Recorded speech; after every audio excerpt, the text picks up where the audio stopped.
하나 되는 시간 되었으면 좋겠습니다. 자, 오늘 말씀은요, 신명기 19장 14절에서 21절까지 말씀입니다. 신명기 19장 14절에서 21절까지 말씀, 우리 한 절씩 교독하시고 마지막 한 절 21절은 함께 합독하겠습니다. 14절입니다. 네 하나님 여호와께서 내게 주어 차지하게 하시는 땅, 곧 내 소유가 된 기업의 땅에서 조상이 정한 내 이웃의 경계표를 옮기지 말지니라. 사람의 모든 악에 관하여 또한 모든 죄에 한 증인으로만 정할 것이 아니요 두 증인의 입으로나 또는 세 증인의 입으로 그 사건을 확정할 것이며, 만일 미증언한 자가 있어 어떤 사람이 악을 행하였다고 말하면 그 논증하는 사람이 같이 하나님 앞에 나아가 그 당시에 제사장과 재판장 앞에 설 것이요, 재판장은 자세히 조사하여 그 증인이 거짓 증거하여 그 형제를 거짓으로 모함한 것이 판명되면 그가 그의 형제에게 행하려고 그하는 그대로 그에게 행하여 너희 중에서 악을 제하라. 그리하면 그 남은 자들이 듣고 두려워하여 다시는 그런 악을 너희 중에서 행하지 아니하리라. 내 눈이 긍휼히 여기지 말라. 생명에는 생명으로, 눈에는 눈으로, 이에는 이로, 손에는 손으로, 발에는 발로이니라. 아멘. 지난 3월 2일, 그때 언제죠? 성의 수요일을 기점으로 사순절이 시작되었습니다. 자, 여러분 아시는 것처럼 사순절은요, 넘겨주시겠습니까? 예, 넉사자의 열순자, 다시 말해서 40일 동안 준행하는 그런 절기라는 뜻입니다. 부활절 이전에 6주 정도의 시간 동안 우리를 살리시기 위해서 십자가에 못 박히신 그 예수님의 고난, 그 사랑을 묵상하면서 우리가 구원받은 그리스도인답게 우리가 그렇게 바르게 살아가고 있는가 스스로를 점검하고, 그렇지 못했다면 우리가 주님의 구원받은 백성으로서 마땅히 살아갈 그 길 깨닫고 다시 결단하는 그런 기간으로 삼는, 이것이 바로 사순절 기간의 의미입니다. 사순절에 대해서 좀 더 부연 설명드리자면요, 사실 2000년 전에 초대교회가 활동할 때 부활절 될 때마다, 다시 말해서 주님께서 부활하신 그때를 기념하는 그 절기가 돌아올 때마다 초대교인들이 금식하면서 기도로, 여러분 아시는 것처럼 마가의 다락방에서 그렇게 하나님의 성령 받을 때 그들이 금식하며 기도했잖아요.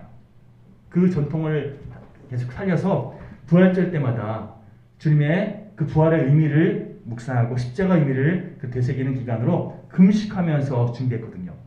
이것을 나중에 4세기에 이르러서 더 많은 사람들이, 아니 모든 그리스도인들이면 함께 금식하면서 주님을 묵상하자, 주님의 그 십자가 의미를 그렇게 깊이 있게 묵상하는 기간으로 삼자, 이렇게 쉽게 말하면 절기로 지정하게 됩니다. 그래서 사순절이라는 절기가 4세기에 확정이 되는데요. 다만 주일날에도 배고프면, 여러분 배고프면 어떤 생각이 드시죠? 예배에 집중하는 게 아니라 배고파, 뭐 먹고 싶어, 이런 생각 하잖아요. 그러니까 주일날에는 딴 데 생각이 팔리지 않게끔 오직 하나님께만 집중하게끔 금식을 풀었어요.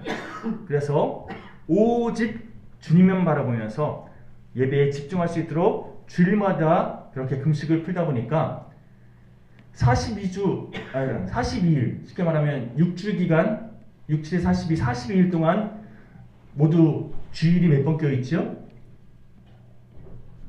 이제 딱 선지자매가 손가락 6개를 딱 빼는데 6주, 그렇죠? 6주를 딱 빼면 며칠 됩니까? 41 빼기 6 며칠 되죠? 36일, 그렇죠? 40일이 안 채워주는 거예요. 자, 왜 40일이 중요한가? 당시 예수님께서 금식하시고 공생의 활동을 시작하시면서 그렇게 최선을 다해서 주님께 쓰임받기 전에 며칠 동안 금식하셨죠? 40일 동안 금식하셨잖아요. 그럼 주님을 본받아서 우리도 주님 안에 온전히 거하는 그런 시간을 삼자, 이렇게 생각하면서 40일 금식을 고집한 거죠. 그럼 중요한 것은 7세기 정도 되니까 이거 계속 이렇게 진행하다 보면 40일이 안 채워지잖아요. 6일 동안 빠진 6주니까. 그렇죠? 그래서 이것 좀 보충하자 해서 40일을 채우려면 며칠을 채우면 되죠? 4일을 더 붙여오면 되잖아요. 그래서 주일을 제외하고 토요일, 금요일, 목요일, 수요일부터 시작하면 그러면 40일 채워지잖아요. 이래서 성회수일이라고 딱 제정해서 이때부터 시작하면 부활절 전까지 딱 40일 동안 금식할 수 있다 해서 보통 교회의 절기는 주일날 시작되는 게 전통인데, 왜냐하면 주님의 날 그렇게 주님의 뜻을 묵상하는 것이 우리 교회의 전통이잖아요.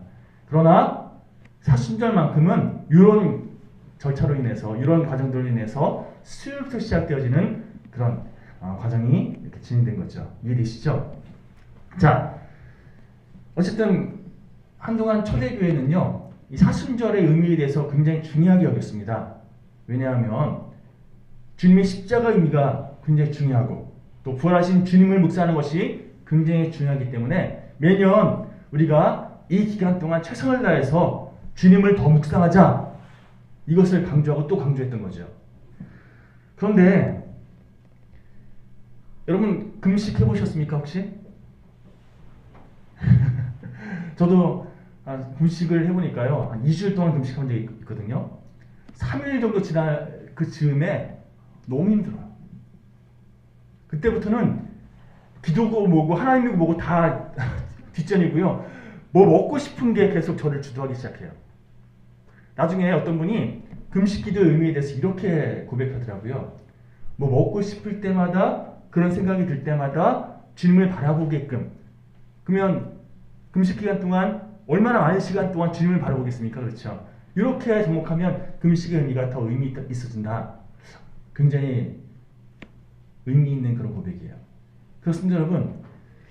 내가 결단해서 하더라도 뭔가 좀 힘든 게 금식인데 남이 하라고 해서 금식하면 이게 어떤 면에서 보면 고역이잖아요.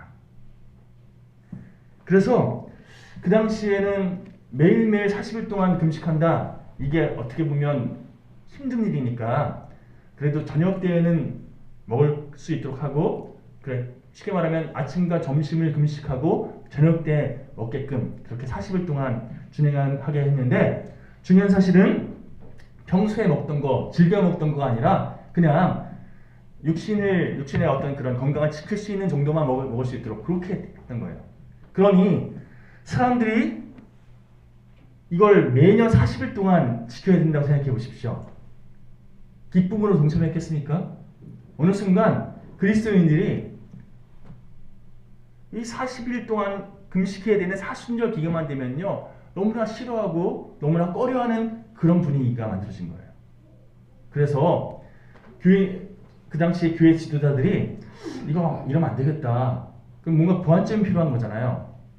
그러면 사람들이 그 사순절 기간 동안 더 집중하여 하나님을, 주님을 바라볼 수 있도록 돕는 그런 방법을 찾아야 되는데 편법을 취합니다.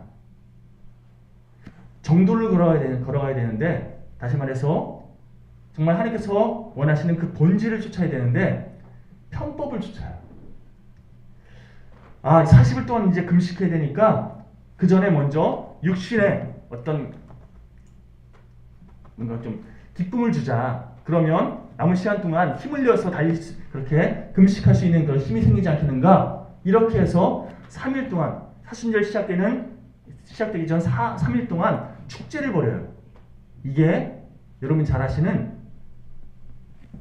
사육제, 카니발이라는 그런 축제의 기원이에요. 여러분, 이렇게 카니발, 육체의 향연, 이런 사육제가 진행되는 이 과정은요, 사실 엄밀히 말해서 사순절이 시작되면서 더 집중하고자 하는 어떤 그런 시작이 그거였어요. 그런데 지금 카니발 하면 뭐가 생각나십니까?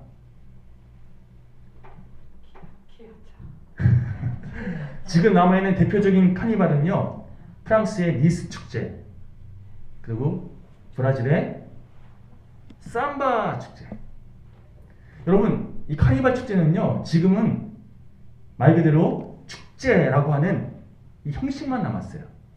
그래서 사순절 기간 시작되기 전에 축제가 벌어지는 건 이건 그대로 있는데, 축제 벌이고 나서 그 이후에 사순절 기간을 묵상하는 건 싹 사라져 버렸어요.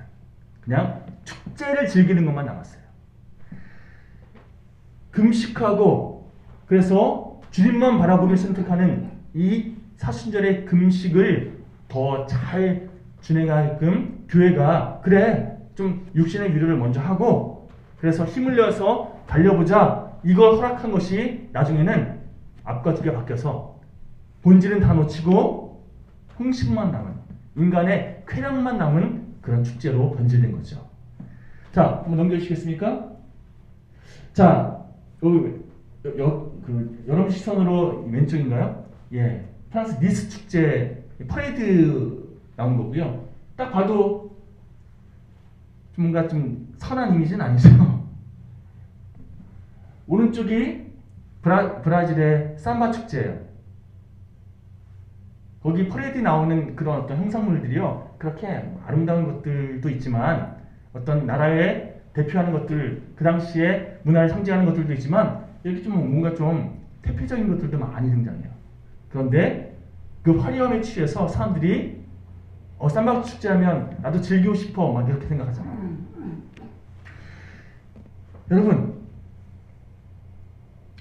사순절 의미가 우리에게 어떤 의미가 있는가, 어떤 뜻이 있는가, 우리가 이 사순절 기간 동안 무엇을 행해야 되는가, 다시금 여러분들에게 부탁하고 또 고민합니다.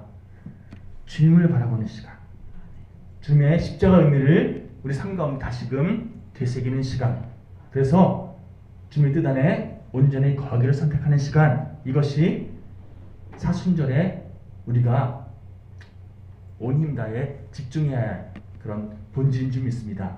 그런 의미에서 우리 옆 사람에게 이렇게 함께 믿음을 공유했으면 좋겠습니다. 의미 있는 사순절을 보내시기 바랍니다. 시작. 의미 있는 사순절 보내시기 바랍니다. 아멘. 아멘. 뭐 이때만 깊이 있게 묵상하고 또 그 끝나면 또 돌아가고 뭐 일어나는 게 아니라 이왕이면 본질을 제대로 붙잡고 묵상하십시오. 주님의 뜻 안에서 온전히 거하십시오. 이것을 말씀드리는 거예요. 자, 이제 말씀으로 돌아와서요.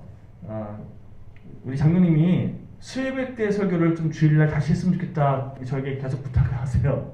그런데 제가 미리 생각했던 이 사춘절 기간 동안의 말씀이었던 흐름이 있어서 일단은 그 흐름대로 가되 나중에 한번 기회를 잡아서 수요일날 그 설교를 좀 다시금 편집하고 다시금 묵상해서 다시 우리 성도님들한테 주일날 한번 날을 잡아서 선포하는 그런 시간을 갖도록 하겠습니다.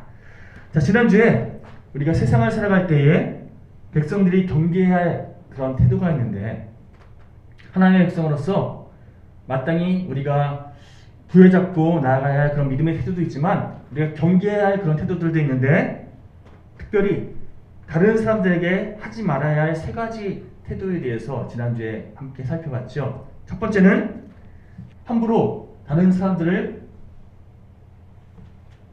해치지 말라, 해를 끼치지 말라. 그렇습니다, 여러분. 하나님께서는요, 자신의 이익을 위해서 다른 사람을 해치거나 다른 사람들에게 불이익을 끼치는 그런 사람들을 미워하십니다. 세상은 이러면 뭔가 좀 내가 잘 살 수 있고 나에게 유익이 있고 그래서 그래도 돼. 사실은 그래도 되는 게 아니잖아요. 근데 그래도 되는 사람들 참 많이 있잖아요. 하나님께서 그런 인생을 경계하시고 미워하신다는 거예요. 두 번째로 다른 사람의 땅이나 재산을 빼앗지 말라. 오늘 본문에는 경계석을 옮기지 말라라고 말씀하고 계십니다. 그리고 세 번째로 재판에서 위증하지 말라. 다시 말해서 거짓 증거하지 말라라고 명하고 계시는데요. 자, 지난주에는 첫 번째를 살폈고 오늘은 시간 관계상 다루지 못했던 두 번째와 세 번째 내용을 함께 살펴보려고 합니다. 자, 차례대로 순서대로 살펴보겠습니다. 남의 땅을 빼앗지 말라. 여기 본문 14절 말씀을 다시 한번 봉독해 보겠습니다. 함께 봉독할까요? 시작. 내 하나님 여호와께서 내게 주어 차지하게 하시는 땅 곧 내 소유가 된 기업의 땅에서 조상이 정한 내 이웃의 경계표를 옮기지 말지니라. 하나님께서 이스라엘 백성들이 가나안 땅에 입성할 그쯤에 이제 땅을 분배해야 되잖아요. 12지파가 서로 땅을 분배해서 그 땅을 그렇게 차지하고 그 땅을 통치하는 그런 시간을 보내야 되는데 각 지파마다 하나님께서 땅을 배정해 주십니다. 물론 제비뽑기에서 그렇게 하나님께서 정하시는 그런 과정이 있었는데, 그런데 그렇게 땅을 분배하고 나서 땅에 경계를 표시하는 경계석을 세워둬요. 그리고 절대로 너희들은 땅을 서로 사고 팔지 마라. 너희들에게 정한 그 땅 계속해서 이어가라. 그래서 이거를 성경의 표현을 빌자면 너희들의 기업이다. 그 기업 절대로 사고 파지 말아라. 이렇게 명하시거든요. 이렇게 땅의 경계를 정한 경계표를 옮기지 말라라고 말하고 있는 거예요. 자, 이게 무슨 말이냐면 쉽게 표현하자면요, 탐욕을 부리지 말라는 겁니다. 다른 사람의 땅에 대해서 욕심을 부리지 말라는 거예요. 엄밀히 말하면서 여러분, 내가 더 갖는다라는 개념은요, 내가 좀 더 행복해지고 내가 더 기쁨을 누리기 위해서 다른 사람이 누려야 할 것에 대해서 내가 차지하려고 드는 그런 욕심에서 기인됩니다. 그렇지 않습니까? 내가 좀 더 가지면 그만큼 다른 사람은 못 가는 거거든요. 그런 맥락에서 경계표를 옮기지 말라. 이 말씀은 너희들 욕심 부리지 마라. 하나님께서 너에게 허락하신 것에 대해서 감사하고 기쁨으로 감당하는 것이 먼저다. 그 이상 더 욕심 부리려 하지 마라. 남이 누려야 할 것에 대해서 더 내가 가지려고 하는, 내가 더 누리려고 하는 그런 욕심을 좀 내려놔라. 이런 말씀을 하고 있는 거예요. 좀 더 구체적으로 예를 들어 드리겠습니다. 간혹 이제 가나안 땅에 입성해서 이제는 농사를 지어서 생계를 유지하는, 그렇게 먹고 사는 문제를 해결하는 이 과정이 펼쳐지게 되는데요. 매년 풍성하게 열매를 거두면 참 좋겠는데 어떤 해에는 농사를 망치게 되는, 그래서 수확하는 것이 너무 없어서 다음 해에 먹고 살 만한 것에 대해서 고민하게 되는 그럴 때가 찾아오지 않겠습니까? 그러면 어떻게 해야 될까요? 예전처럼 뭐 보릿고개 넘기면서 칡넝쿨 이렇게 파고 이렇게 먹어야 될까요? 어쨌든 먹고 살아야 되니까, 가족을 먹여 살아야 되니까 자기 이웃에게 돈을 빌리거나 뭔가 좀 먹을 것을 빌려서 그렇게 자신들의 생계를 유지하는 그런 가정들이 생기지 않았겠습니까? 그런데 그 다음에 내가 좀 많이 거두면 갚을게 했는데 또 망쳤어요. 그리고 그 다음에 또 망칩니다. 그러면 못 갚게 되잖아요. 갚아야 되는데 못 갚게 되면 어떻게 됩니까? 몸으로 때려야지요. 그래서 내가 너에게 빚진 거 내가 너희 집에 가서 일해주고 그렇게 대신 갚는 걸로 좀 하면 안 되겠니? 이렇게 해서 한마디로 그 집에 종살이를 하게 되는 이런 과정들이 좀 이어지게 되는 거죠. 자, 이렇게 어쩔 수 없는 사정으로 다른 사람의 종노릇을 하게 된 이스라엘 백성들이 생기게 되면요, 하나님께서 그것을 그냥 내버려두지 않으시고 은혜의 법칙으로 다시금 회복하게끔 하십니다. 이게 뭐냐면요, 하나님께서 정해주신 은혜의 법이 있었는데, 여러분 희년이라는 거 들어보셨어요?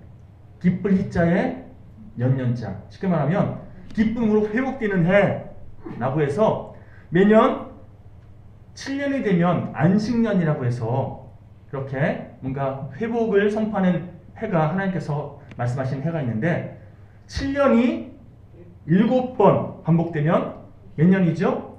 49년. 49년이 지난 그 다음에 50년이 되는 해에 그때를 희년으로 선포하셔서 너희들 다른 사람들에게 빚지고 종노릇하게 된 삶이라 할지라도 다 해방시켜줘라. 회복을 선포하셨다는 거예요. 이런 은혜의 법을 선포하심으로 이스라엘 백성들이 개개인의 어떤 입속이나 어떤 자신의 사리사욕 여기에 집중하는 것이 아니라 자신의 만족, 자신의 어떤 유익에만 집중하는 것이 아니라 때로는 포기하고 품어주고 또한 다른 사람들을 배려하는 이런 하나님의 백성으로 살아가기를 원하시는 이 뜻을 하나님께서 이스라엘 백성들에게 선포하셨다는 거죠. 우리 한번 찾아볼까요? 레위기 25장 8절에서 10절 말씀. 자, 함께 읽어보겠습니다. 자, 시작. 너는 7 안식년을 계수할지니 이는 7년 이 7번인즉 안식년 7번 동안 곧 49년이라. 7째 달 여름날은 속죄리니 너는 뿔나팔 소리를 내되 전국에서 뿔나팔을 크게 불지며 너희는 50년째 해를 거룩하게 하여 그 땅에 있는 모든 주민을 위하여 자유를 공포하라. 이에는 너희에게 희년이니 너희는 각각 자기의 소유지로 돌아가며 각각 자기의 가족에게로 돌아갈지며. 하나님께서 희년이라는 이런 은혜의 법을 선포하신 거예요. 그러면 이 희년을 하나님 말씀대로 순종하면요, 희년 때마다 모든 사람들이 다 회복되어지는 은혜를 누리게 되잖아요. 그런데 가끔 자기만 생각하는 못된 사람이 좀 생기기 마련인데 이스라엘 백성들 가운데서도 그런 사람이 있었겠습니까? 없었겠습니까? 있었겠죠. 자, 그런 사람들이 다른 누군가에게 돈을 빌려줬는데 이 돈을 다시금 다 회수하려면 빚진 사람이 한 몇 년 동안 우리 집에서 일해야 돼요. 그런데 내년도가 희년이네? 그럼 어떻게 됩니까? 다 못 받고 그냥 풀어줘야 되잖아요. 나한테 손해가 되는 거잖아요. 그래서 이 못된 사람이 하나님의 뜻 안에서 그 사람을 용서하고 그 사람의 그 모든 것을 다 그렇게 회복시켜주는 이 선택하지 않고요. 일단 자기의 종이니까 자기에게 속한 그런 종된 인생이니까 이웃 국가에 팔아버리는 거예요. 돈 받고. 그럼 어떻게 됩니까?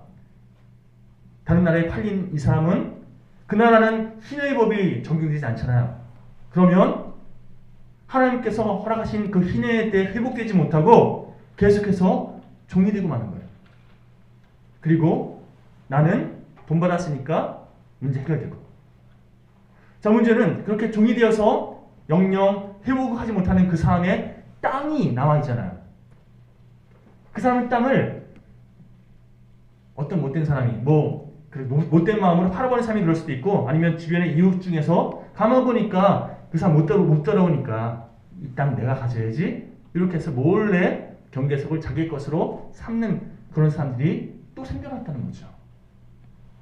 그런 이스라엘 백성을 향해서 너희들 마음대로 경계석을 옮기지 마라 이렇게 말씀하고 있는 거예요. 이해되시죠? 자, 지금도 보면 자신의 이익을 위해서 다른 사람들 힘들게 만드는 그런 사람들 의외로 많이 있습니다. 어리버리한 사람들에게 등쳐먹는 그런 사람들, 사기치고 이런 사람들 뿐만 아니라 그냥 나의 이익을 위해서 다른 사람들 어찌되든 상관없게 나만 좋으면 돼 이런 선택하는 사람들 그리스도인 가운데도 있어요. 심각한 경우가 아니랄지라도요, 우리들 가운데 저 사람이 안 돼야 내가 잘 되는데 이런 마음으로 나한테만 좋은 선택하는 그런 경우도 참 많이 있지 않습니까? 이런 마음으로 살아간다면 하나님께서 오늘 말씀하시는 이 경계석을 옮기지 말라는 것에 유배되는 그런 마음가짐이라는 거예요. 특별히 요즘 증권가나 아니면 부동산 투기 시장에서 이런저런 조작질로 자기 실속만 차리고 다른 사람들은 그렇게 아픔 겪게 하는 그런 사람들 참 많지 않습니까? 많다는 표현은 그러네요. 그런 사람들 간혹 있지 않습니까? 그런 게 오늘 본문을 통해서 하나님께서 경계하시는 하나님 백성의 경계해야 할 그런 태도 다 포함된다는 거예요. 예를 들어 또 학생들도 마찬가지입니다. 요즘에 경쟁 사회다 보니까 다른 사람들 시험 다 못 보고 나만 잘 보면 그게 나한테 좋은 거예요. 다른 사람은 다 틀렸는데 나만 맞으면 그게 좋은 거예요. 그래서 내가 1등하면 그게 애들 표현으로 짱이에요. 아니 요즘엔 짱으로 이해 안 하죠. 뭐 애들 표현이 있잖아요, 그렇죠? 그게 좋은 거잖아요. 그런데 그런 태도, 그런 마음가짐을 너무나 당연하게 여기는 우리들을 향해서, 이 시대를 향해서 하나님께서 그렇게 너만 잘 되면 된다고, 나만 아니면 된다고 그렇게 생각하는 인생들을 향해서 경계표를 옮기지 말라. 이 말씀을 통해 너희들 욕심 부리지 마라. 다른 사람의 아픔 너의 기쁨을 삼지 마라. 말씀하고 계시더라는 거예요. 열왕기 21장에 보면요, 더 구체적인 그런 신뢰를 소개하고 있는데, 엘리야 시대에 북이스라엘의 왕이었던 아하방이라고 있습니다. 이 아하방이 어느 날 나봇이라고 하는 사람이 그렇게 갖고 있는 포도밭이 있는데요. 그 포도밭을 가만 보니까 저기다가 내가 채소 심어 먹으면 참 맛있을 텐데, 참 좋은 그런 땅, 내가 저걸 사서 아니면 내 것을 삼아서 그렇게 여기다 채소 심어 먹으면 참 좋겠다, 이런 마음이 들어서 나봇에게 너 그 땅 좀 팔아라 요청합니다. 왕이 요청하니까 백성으로서 어떻게 됩니까? 당연 드려야죠, 이렇게 해야 될 것 같았는데 아하방은 그럴 줄 알았어요. 그런데 나봇이 하나님 말씀 붙잡고, 하나님께서 너희들에게 그렇게 허락한 땅, 그 기업 절대 팔지 말라 말씀하셨습니다. 그렇기 때문에 왕에게 팔 수 없습니다. 이렇게 대답해요. 아하방이 당연히 팔 줄 알았는데 하나님 말씀 얘기하면서 팔지 못한다고 하니까 할 말이 없잖아요. 그런데 왕으로서 뭔가 체면이 구겨진 것 같고, 또 내가 저기에서 이렇게 했으면 좋겠다라는 그 생각이 깨지니까 이게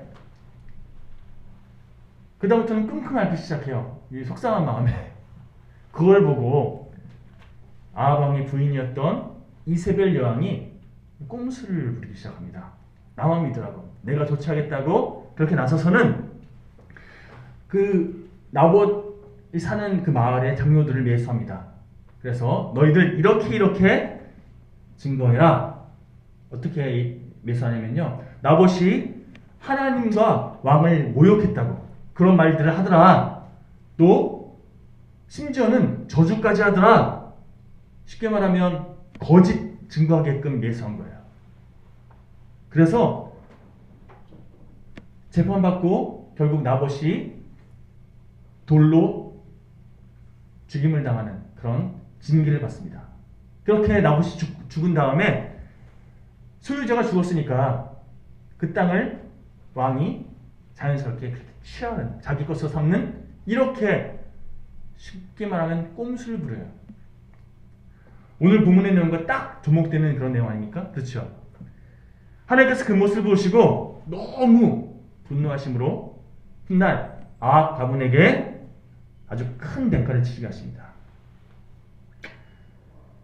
여러분, 자꾸만 더 많이 가지려고 하는, 더 많이 누리려고 하는 세상은 그것을 우리에게 너희들의 특권이다, 너희 그렇게 사는 게 유익하다라고 우리에게 조장하지만, 그러나 성경을 통해 우리에게 말씀하십니다. 욕심 부리지 말라고. 주어진 것에 감사하고, 또한 하나님께서 맡겨주신 것에 대해서, 허락하신 것에 대해서 그것을 기쁨으로 누릴 줄 아는, 그리고 그것을 아름답게 활용할 줄 아는 그런 복된 하나님의 백성으로 살아가라고 우리에게 말씀하고 있다는 거예요.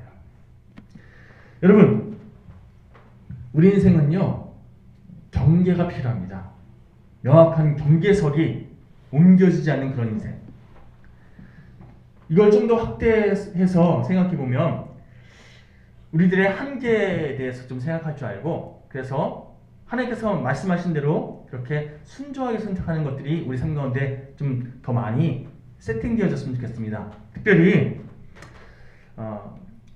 하나님은요, 우리 모든 인생을 밤에는 자고 낮에는 일하게끔 창조하셨어요. 그렇지 않습니까? 그런데 자신의 한계를 모르고 밤에 안 자고 뭔가 하려는 사람들이 요즘 점점 많아져요. 왜요? 밤에 더 집중 잘 되는 것 같고 많은 것을 할 수 있는 것처럼 그렇게 느껴지거든요.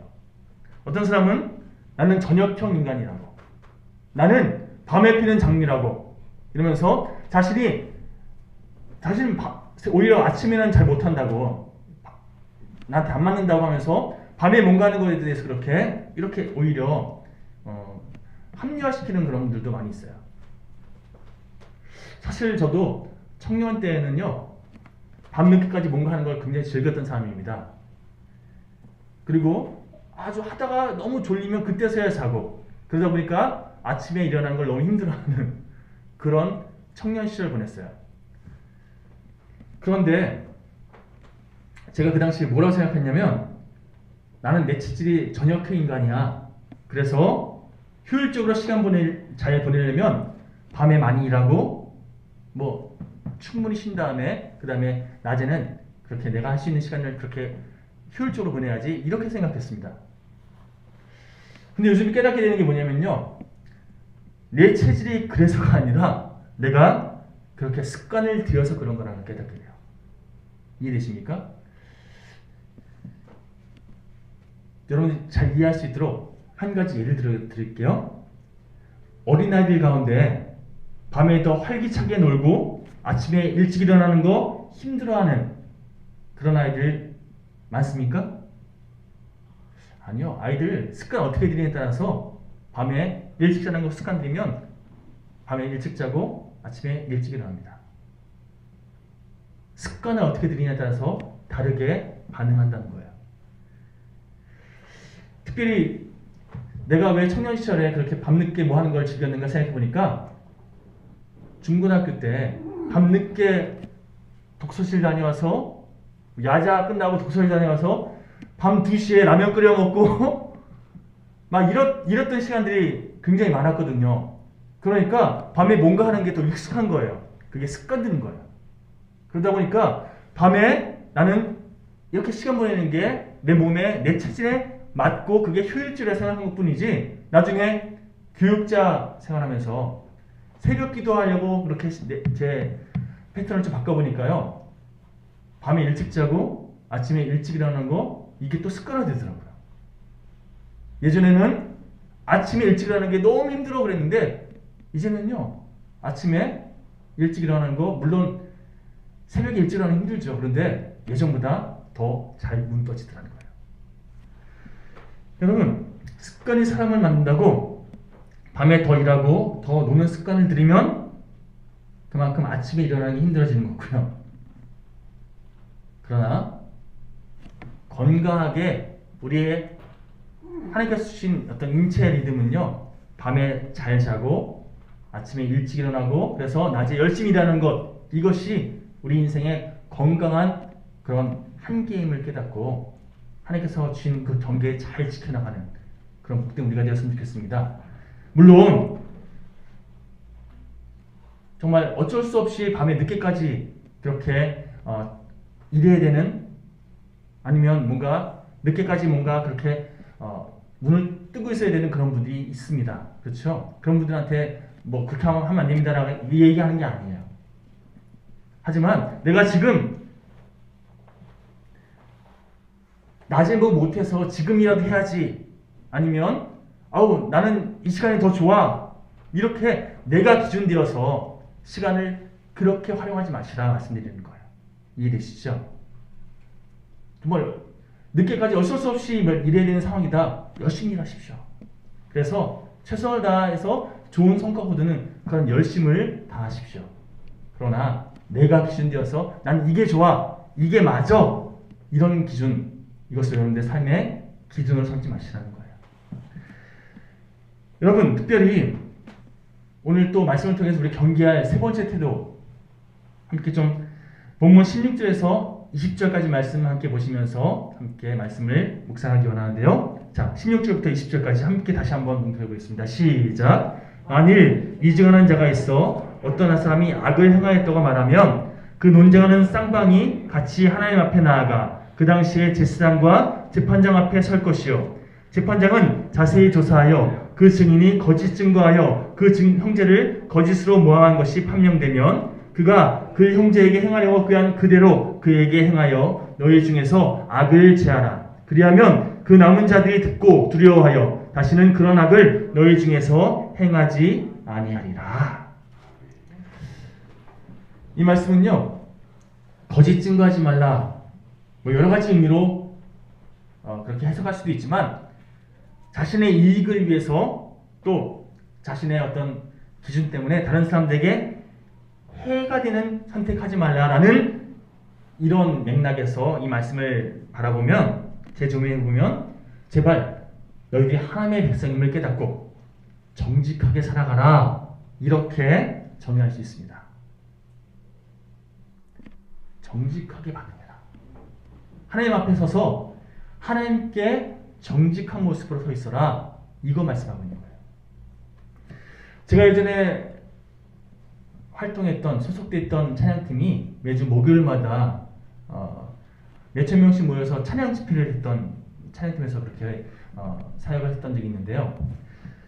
워낙 많은 사람들이 매주 모여서 집회를 하다 보니까 7시부터 찬양 집회 시작할 때였는데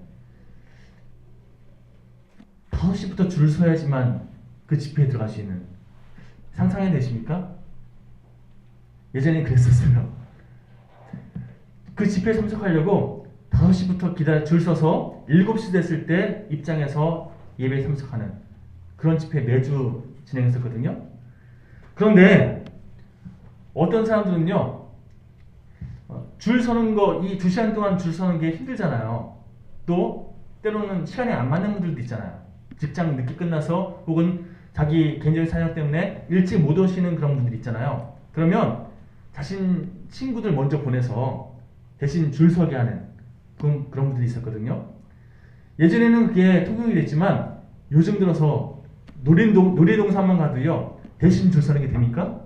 안 되잖아요. 또 예전에 저희 아내랑 뮤지컬 보러 갔는데, 제가 교회 일이 좀 늦게 끝나서 시작되고 한 10분인가 15분인가 좀 늦게 도착했어요. 아내가 기다리다가 막 너무 좀 속상한 표정으로 저를 바라보는데, 일단 비싸게 표를 제가 돈 주고 샀음에도 불구하고 15분 지나니까 입장이 안 되더라고요. 그래서 밖에서 제 기억으로 아마 미사이공이라는 그런 뮤지컬이었던 것 같은데, 밖에서 모니터 보면서 그 일부를 지켜보다가 중간 잠깐 브레이크 타임 지나고 나서 그제서야 자리에 들어갈 수 있었어요.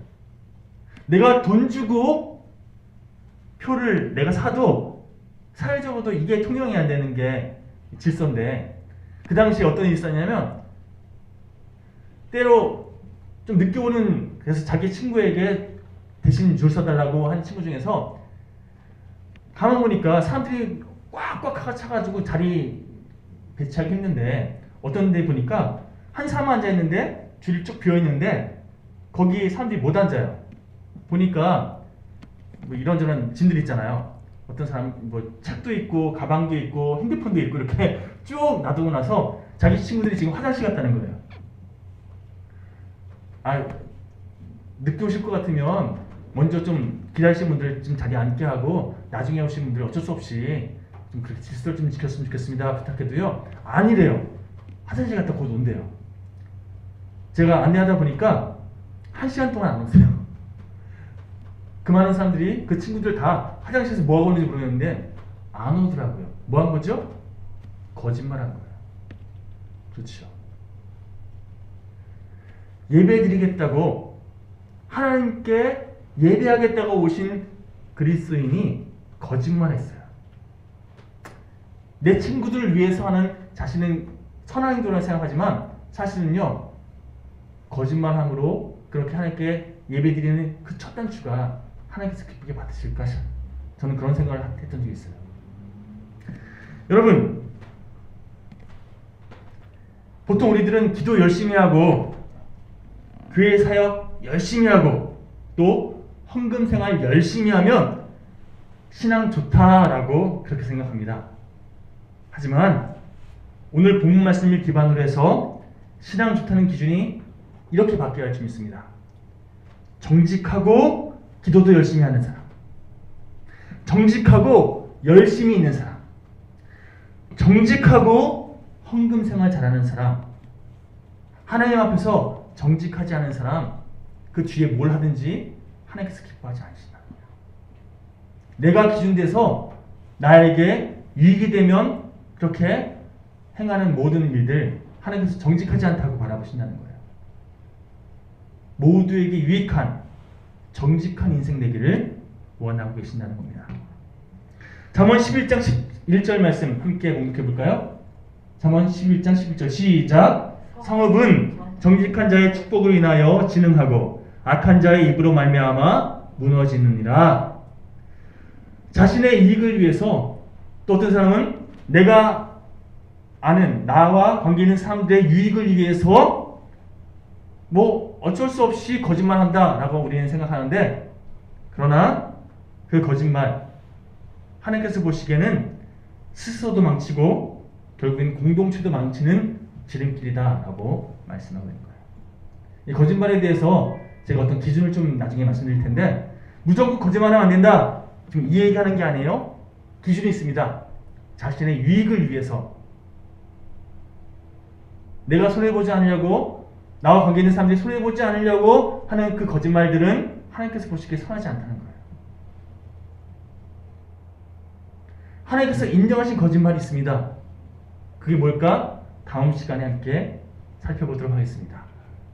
자, 오늘 말씀 지난주와 이번 주에 이어서 세 가지, 신명기 19장을 통해서 세 가지 우리가 붙잡아야 할 그리스도인의 태도에 대해서 함께 살펴봤는데요.